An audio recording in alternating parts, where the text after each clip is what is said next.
Hi. Okay, ಎಲ್ಲ ಒಂದು B S nursing ಸ್ಟೂಡೆಂಟ್ಗೆ so ಕಂಪ್ಲೀಟಾಗಿ ವಾಚ್ ಮಾಡಿ. ಯಾಕೆಂತಂದರೆ ಬಿ ಎಸ್ ನರ್ಸಿಂಗ್ ಯಾರೆಲ್ಲ ಇವಾಗ ಕಂಪ್ಲೀಟ್ ಆಗಿದೆಯೋ ಸೊ ಎಲ್ಲ ಥಿಯರಿ ಎಕ್ಸಾಮ್ಸ್ ಕಂಪ್ಲೀಟ್ ಆಗಿದೆ. ಸೊ ಯಾರೆಲ್ಲ ಅಂತಂದು ಹೇಳ್ತಾ ಹೋಗ್ತಂದರೆ ಫಸ್ಟ್ ಸೆಮಿಸ್ಟ್ರಿಂದನೇ ಸ್ಟಾರ್ಟ್ ಆಗಿದೆ ಅಪ್ ಟು 7th ಸೆಮಿಸ್ಟ್ರು.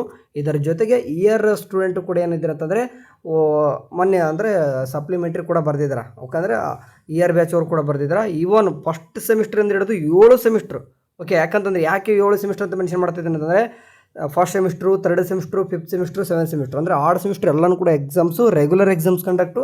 ಅದರ ಜೊತೆಗೆ ರೆಗ್ಯುಲರ್ ಎಕ್ಸಾಮು 6th ಸೆಮಿಸ್ಟ್ರು ಕೂಡ ಸಂಬ್ಯಾಕ್ ಸ್ಟೂಡೆಂಟ್ ಅಂತ ಏನು ಆಗಿದ್ದಾರೆ ಸ್ಟೂಡೆಂಟು ಅವರು ಕೂಡ ರೆಗ್ಯುಲರ್ ಬರ್ತಿದ್ದಾರೆ. ಅದ್ರ ಜೊತೆಗೆ 2nd, 4th, ಓಕೆ ಈ 5th ಎಲ್ಲನೂ ಕೂಡ ಮತ್ತು 6th ಕೂಡ ಸಪ್ಲಿಮೆಂಟ್ರಿನೂ ಕೂಡ ಸೆಮ್ ಎಕ್ಸಾಮ್ ಬರೆದಿದ್ದಾರೆ. ಆ್ಯಂಡ್ ಇಯರ್ ಅವರು ಕೂಡ ಏನು ಮಾಡಿದ್ದಾರೆ, ಅವರು ಕೂಡ ಸಪ್ಲಿಮೆಂಟ್ರಿ ಎಕ್ಸಾಮ್ ಬರೆದಿದ್ದಾರೆ. ಓಕೆ, ಇಷ್ಟು ಸ್ಟೂಡೆಂಟ್ದು ಇವಾಗ ರಿಸಲ್ಟ್ ನಮ್ಮ ಬಿ ಎಸ್ ನರ್ಸಿಂಗ್ದು ನಮ್ಮ RGHS ಕೈ ಇದೆ.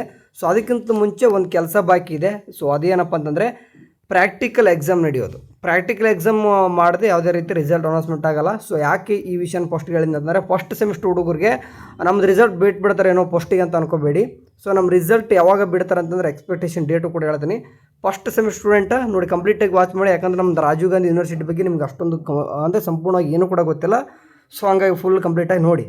ಓಕೆ, ಸೊ ಇವಾಗ ಏನು ಹೇಳ್ತಾ ಹೋಗ್ತೀನಿ ಅಂತಂದರೆ ಈಗ ಪ್ರಾಕ್ಟಿಕಲ್ ಎಕ್ಸಾಮ್ ಡೇಟ್ ಎಕ್ಸ್ಪೆಕ್ಟೆಡ್ ಯಾವಾಗ ಅಂತಂದರೆ ಸೊ ಇವಾಗಾಳೆ ಎಲ್ಲ ಇವತ್ತು ಥಿಯರಿ ಎಕ್ಸಾಮ್ ಕಂಪ್ಲೀಟ್ ಆಗಿರೋದು 17ನೇ ತಾರೀಕು. ಸೊ ಹಂಗಾಗಿ 20ನೇ ತಾರೀಕಿನಿಂದ ಏನಾಗ್ತದೆ ಆಲ್ಮೋಸ್ಟ್ ನಿಮ್ಮದು ಒಂದು ಪ್ರಾಕ್ಟಿಕಲ್ ಎಕ್ಸಾಮ್ ಸ್ಟಾರ್ಟ್ ಆಗುತ್ತೆ.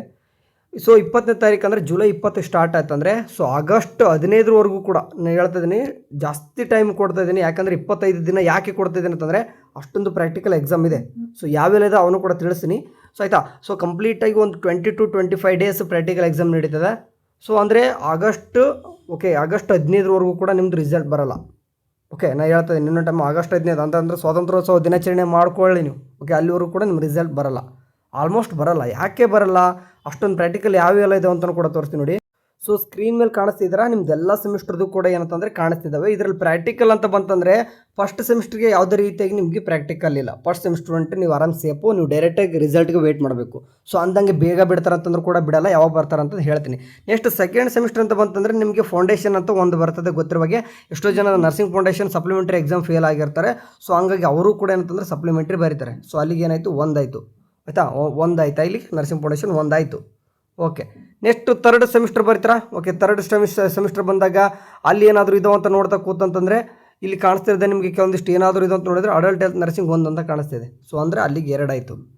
ಸೊ ಹಂಗಾಗಿ ಈಗ 4th ಸೆಮಿಸ್ಟರ್ ಬರ್ತೀರಾ, ಅಲ್ಲೂ ನಿಮಗೆ ಪ್ರಾಕ್ಟಿಕಲ್ ಎಕ್ಸಾಮ್ ನೋಡಿದ್ರೆ ಅಡಲ್ಟ್ ಹೆಲ್ತ್ ನರ್ಸಿಂಗ್ 2 ಅಂತ ಕಾಣಿಸ್ತಿದೆ. ಓಕೆ, ಅಂದರೆ ಅಲ್ಲಿಗೆ 3 ಆಯಿತು. ಸೊ ಅಂದರೆ 4th ಸೆಮಿಸ್ಟರ್ ಸ್ಟೂಡೆಂಟ್ ಅಲ್ಲಿ ಬರುವಾಗ 3 ಪ್ರಾಕ್ಟಿಕಲ್ ಆಯಿತು. ಆ್ಯಂಡ್ 5th ಸೆಮಿಸ್ಟರ್ ಬನ್ನಿ, ಅಲ್ಲಿ ಏನಾದರೂ ಇದೆಯಾ ಅಂತ ನೋಡ್ತಾ ಹೋಗ್ತಂತಾರೆ.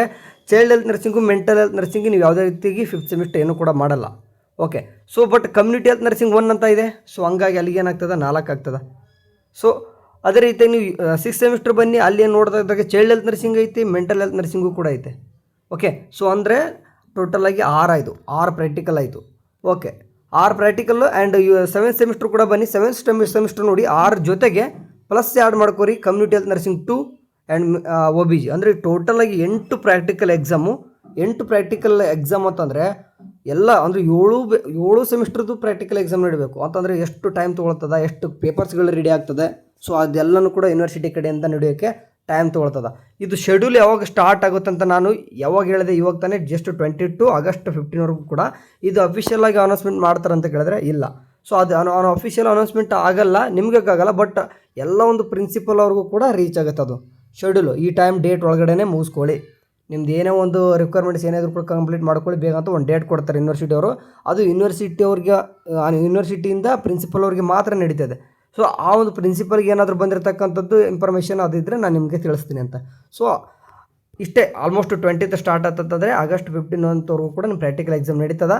ಸೊ ಅದಾದ ನಂತರ ಆಲ್ಮೋಸ್ಟು ಆಗಸ್ಟ್ 20 ಈ ರೇಂಜ್ಗೆ ಅಥವಾ 15ರಿಂದ 20 ಆಗಸ್ಟ್ 15ರಿಂದ 20ರಷ್ಟಕ್ಕೆ ನಿಮ್ಮದು ಒಂದು ರಿಸಲ್ಟ್ ಅಂದರೆ ಬಿ ಎಸ್ ನರ್ಸಿಂಗ್ ಎಲ್ಲ ಸೆಮಿಸ್ಟರ್ದು result with B S nursing ಒಂದೇ ಬಂದಿರಲ್ಲ ಗೊತ್ತಿರುವಾಗ MSc ಕೂಡ ಅವಾಗ ಆಜುಬಾಜು ಅಲ್ಲೇ 2 ಡೇಸ್. ಅದೇ ರೀತಿಯಾಗಿ post basic B S nursing student ಅವ್ರದ್ದು ಕೂಡ. Okay, so B S nursing 3ದು ಕೂಡ ಆಜುಬಾಜು ಅಲ್ಲೇ ಒಂದು 2 ದಿನ 3 ದಿನ ಆಜುಬಾಜು ರಿಸಲ್ಟ್ ಬಿಟ್ಟಿರ್ತಾರೆ. ಸೊ ಯಾಕಂದರೆ ಟೋಟಲಾಗಿ ಎಲ್ಲ ನರ್ಸಿಂಗ್ದು ಕೂಡ ಒಂದೇ ಇವ್ಯಾಲ್ಯೂಷನ್ ಇರೋ ಕಾರಣ, ನರ್ಸಿಂಗ್ದು ರಿಜಿಸ್ಟ್ರೇಷನ್ನೇ ಬೇರೆ ಇರೋ ಕಾರಣ. ಸೊ ಹಂಗಾಗಿ ಎಟ್ ಎ ಟೈಮ್ ಎಲ್ಲರದು ಕೂಡ ಏನು ನಡೀತದೆ ಅಂತಂದರೆ ರಿಸಲ್ಟ್ ಅನೌನ್ಸ್ಮೆಂಟ್ ಮಾಡ್ತಾರೆ. ಬಟ್ ಎಟ್ ಎ ಟೈಮ್ ಅಂದರೆ ಒಂದು ದಿನದಲ್ಲಿ ಅನೌನ್ಸ್ಮೆಂಟ್ ಮಾಡಲ್ಲ, 1 ಡೇಸ್ 2 ಡೇಸ್. ಯಾಕೆ ಈ ಮಾತು ಹೇಳ್ತಾ ಇದ್ದೀನಿ ಅಂತಾರೆ, ನಿಮಗೂ ಎಲ್ಲ ಹುಡುಗರಿಗೂ ಕೂಡ ಗೊತ್ತಿದೆ ಎಕ್ಸೆಪ್ಟ್ ಫಸ್ಟ್ ಸೆಮಿಸ್ಟರ್ ಹುಡುಗರೆ. ಸರ್ವರ್ ಈ ಒಂದು ಸಮಸ್ಯೆ ಎಷ್ಟಾಗುತ್ತೆ ಅಂತಂದರೆ, ಸೊ ನೋಡ್ಕೊಂಡಿದ್ದೀವಿ ನಾವು ಎಲ್ಲ 1 ಸೆಮಿಸ್ಟರ್ ರಿಸಲ್ಟ್ ಬಿಟ್ಟರೆ ಆ ನೈಟ್ ಫುಲ್ಲು, ಅಂದರೆ ಸಾಯಂಕಾಲ 6 ಗಂಟೆ ಬಿಟ್ಟಿತ್ತಂದರೆ ಬೆಳಗ್ಗೆ 6 ಗಂಟೆವರೆಗೂ ಕೂಡ ರಿಸಲ್ಟ್ ಚೆಕ್ಔಟ್ ಮಾಡ್ಕೊಳ್ಳೋದು ಎಷ್ಟು ಹುಡುಗರು, ಅಷ್ಟೊಂದು ಸರ್ವರ್ ಬಿಜಿ ಆಗುತ್ತೆ. ಹಂಗಿದ್ದಾಗ 7 ಸೆಮಿಸ್ಟರ್ದು ರಿಸಲ್ಟ್ ಬಿಟ್ಟರೆ ಹೊಂಟೋಗಿಬಿಡ್ತದೆ. ಸೊ ಹಂಗಾಗಿ ಏನು ಮಾಡ್ತಾರೆ ಅಂತಂದರೆ ಆರಾಮಾಗಿ ಕೆಲವೊಂದಿಷ್ಟು 2 ಸೆಮಿಸ್ಟ್ರದ್ದು ಅಥವಾ 3 ಸೆಮಿಸ್ಟ್ರು 3 ಡೇಸ್ ನಮ್ಮ BS ನರ್ಸಿಂಗ್ ಬಿಡೋದು, MS ನರ್ಸಿಂಗ್ ಒಂದಿನ ಬಿಡೋದು, ಆ್ಯಂಡ್ ಪೋಸ್ಟ್ ಬೇಸಿಕ್ ನರ್ಸಿಂಗ್ ಒಂದಿನ ಬಿಡೋದು. ಈ ರೀತಿಯಾಗಿ ರಿಸಲ್ಟ್ ಅನೌನ್ಸ್ಮೆಂಟ್ ಮಾಡ್ತಾರೆ. ಅದು ನಿಮ್ಗೆ ರಿಸಲ್ಟ್ ಅಪ್ಡೇಟ್ಗಳನ್ನು ಬಿಟ್ಟಾಗಿ ತಿಳಿಸ್ತೀನಿ ಅಂತೆ.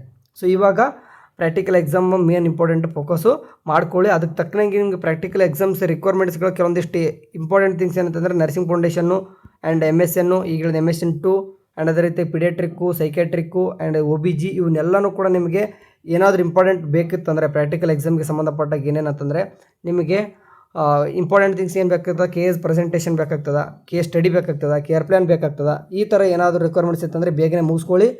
ಈಗ ಸ್ವಲ್ಪ ಟೈಮ್ ಬರಲಿಕ್ಕೂ ಕೂಡ ಸಿಕ್ಕಂಗಿರ್ತದೆ ಟೈಮು, ಈಗಲೇ ಮುಗಿಸ್ಕೊಳ್ಳಿ. ಪ್ರಾಕ್ಟಿಕಲ್ ಎಕ್ಸಾಮ್ ಬಿಫೋರ್ ಎಲ್ಲನೂ ಕೂಡ ಮುಗಿಸ್ಕೊಂಡಿರಬೇಕು.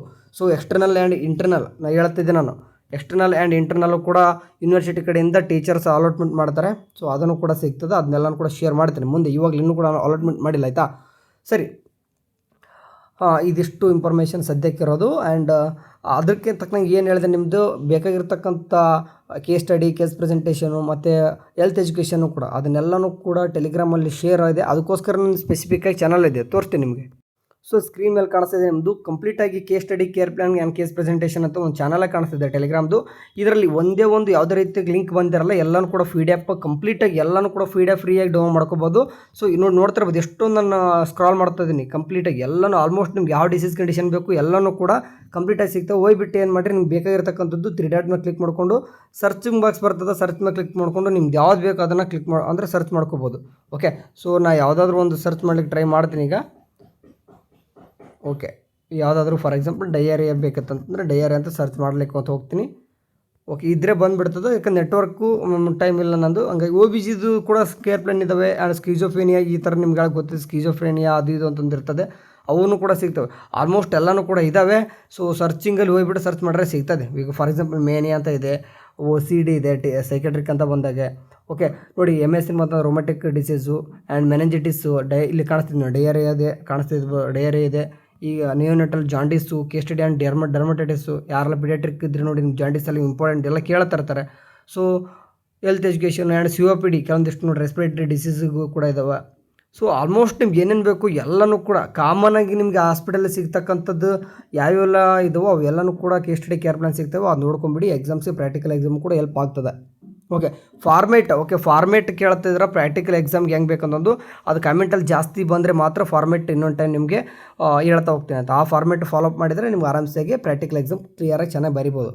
ಫಸ್ಟ್ ಸೆಮಿಸ್ಟರ್ ಹುಡುಗರ ನೀವು ಕೂಡ ನೋಡ್ಕೋರಿ, ಯಾಕಂದರೆ ನೆಕ್ಸ್ಟ್ ನೀವು ಕೂಡ ಸೆಕೆಂಡ್ ಸೆಮಿಸ್ಟರ್ ಬರ್ತೀರಾ. ಆ್ಯಂಡ್ ಸೆಕೆಂಡ್ ಸೆಮ್ ಸ್ಟಾರ್ಟ್ ಆಗಿರ್ತದೆ ಈಗಾಗಲೇ ಒಂದೊಂದು ಕಾಲೇಜ್ ಒಳಗಡೆ. ಸೊ ನಿಮಗೆ ಈಗಾಗಲೇ ಒಂದು ಫಾರ್ಮೇಟ್ ಸ್ಟಾರ್ಟ್ ಮಾಡ್ತಾರೆ, ಕೇಸ್ ಸ್ಟಡಿ, ಕೇಸ್ ಪ್ರೆಸೆಂಟೇಷನ್ ಅಥವಾ ಕೇರ್ ಪ್ಲಾನ್ ಯಾವ ರೀತಿ ಬರಬೇಕಂತಂದು ಸ್ಟಾರ್ಟ್ ಮಾಡ್ಕೊಂಡಿರ್ತಾರೆ. ಅದನ್ನು ನಿಮ್ಗೆ ಹೇಳ್ತೀನಂತೆ ನಾನು. ಸರಿ, ಸಾಧ್ಯದಷ್ಟು ವಾಟ್ಸಪ್ ಚಾನಲ್ ಇದೆ, ಜಾಯ್ನ್ ಆಗಿ ಕಮೆಂಟ್ ಬಾಕ್ಸಲ್ಲಿ ಇರ್ತದೆ. Thank you.